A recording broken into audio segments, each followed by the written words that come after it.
এই মুহূর্তে আমি সবথেকে বেশি খুশি।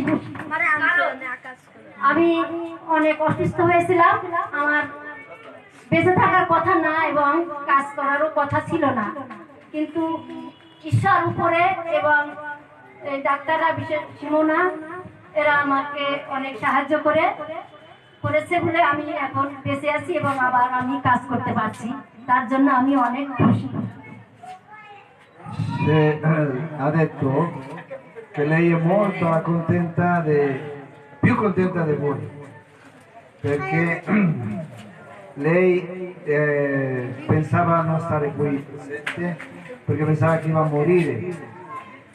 Come tutti sappiamo che lei ha stato di un cancro guarita, un cancro della mammella, e in quell'anno che mi hanno scoperto quel cancro è venuta Simona a mettere il becco qua,